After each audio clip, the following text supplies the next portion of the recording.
Good morning happy Sunday. तो आज Sunday पूरा लंच रू स्टार्ट हो बोध भात बसई 11टा बाजी। तो आज आज केवल मोर भात ही बसईबार अच्छे भात करी। तो आज आउ कि रोषे कर रोषे आज आसबार अच्छे तो लंच रे तो मु खाली भात रोषे करी आनिक आसबि। तो आमर आज जड़े रिलेटिव तो आनी खराब लंच रे साद तो भात आनी भात रोषे करी भी भात भी आनी मटन तरकारी। तो आज संडे तो नॉनवेज लंच पर यहाँ चिकेन कषा अफगानी चिकेन आनी ता सहित ये आचार आनी लेंबू आचार ये बहुत बढ़िया टेस्ट होता है। सिंगेड़ा कचोरी आउ सिंगड़ा कचोरी थी छेनापोड़ थी 1 पीस अच्छे। तापर यहाँ हूँ more one of favourite more favourite manda pitha तो पिठा करी आनी। तो आमर आज लंच बनइबार ना लंच आज आसबार से केवल भात करी कि भात भी नहीं आसते तो बहुत सारा भात होगला। तो आमर आज लंच रे आज मटन चिकेन अफगानी चिकेन आचार पियाज यहाँ मोर लंच आज आज खाया आसी।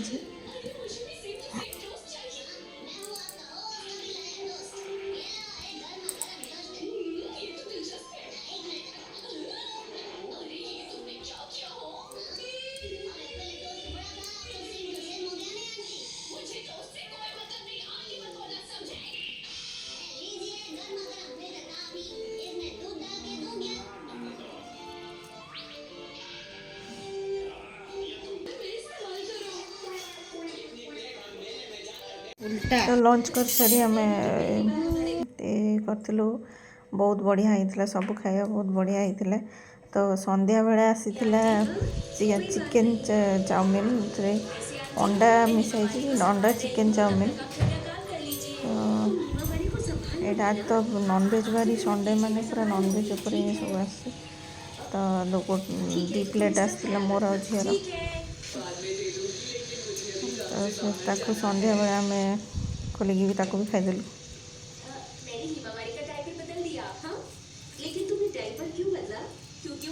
आम घर एनी टाइम कार्टून चैनल लगी झीर फेवरेट तो मोर एवरी वीडियो कार्टून ही साउंड आसो तार सिंचैन डोरेमन ये सब फेवरेट तो एनी टाइम चलती कार्टून तो देखे तो सब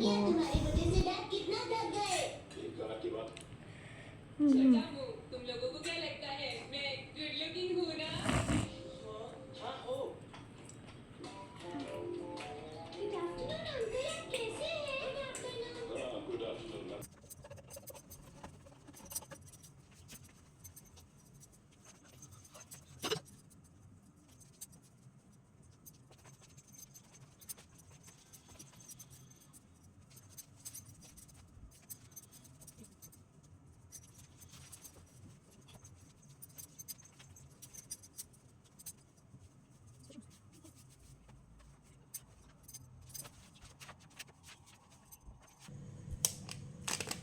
मोर किसी लुगापटा पड़ता मुझे भंगा भंगी करदेली चिकेन चाउमिन खाईदेली किसी भंगा भंगी करदेली।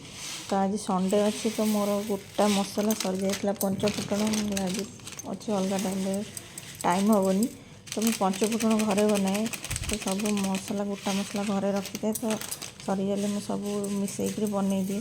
तो आज मुझे बनईदेली मोर पंचफुटणटा मेन सब रोषे में पंचफुटण ही पकाए। तो मो पाखे जीरा सोरिष गोटा मेथी मधुरी कला जीरा सब थिला तो मुझे मिसेक गोटे पंचफुटण बनई दिए अधिक की बनई दिए आउ रखिदिए 15-20 दिन चल जाए।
गोटा मसला मु 5 फुटन रखीदेली फिल करके तापर एटा होची जुआणी मु खरा देइथिली किछ दिन बहुत दिन है रही जाइथिला वर्षा दिन रे तो टिके नष्ट हो जाता मुझे तो खरा देकी डब्बा रखी दिए जुआणीटा भी रखे पाखे गैस फैस हेल्ले कि पकुड़ पकड़े तो ताको मु खरा देइथिली खरा होता तो रखीदे मो पाखे मो पाखे डालचीनी पाउडर थिला तो गरम मसला सजाइथिला तो गरम मसला भी बनईदेवी तो खाली गुजराती पाउडर करके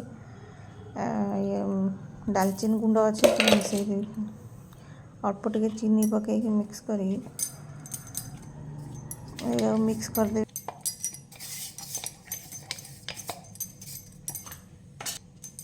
तो डालचीनी गुंड मो पाखे ऑलरेडी थिला आगु तो डालचीनी मु करलिनी गरम गुजराती पाउडर करके डालचीनी मिसईदेली तो से गोटे गरम मसला होगा मसला तरकारी कोबी तरकारी मांस तरकारी पकड़ापी से ऑलरेडी रेडी होगला पूरा 15-20 दिन मसे चल जीवो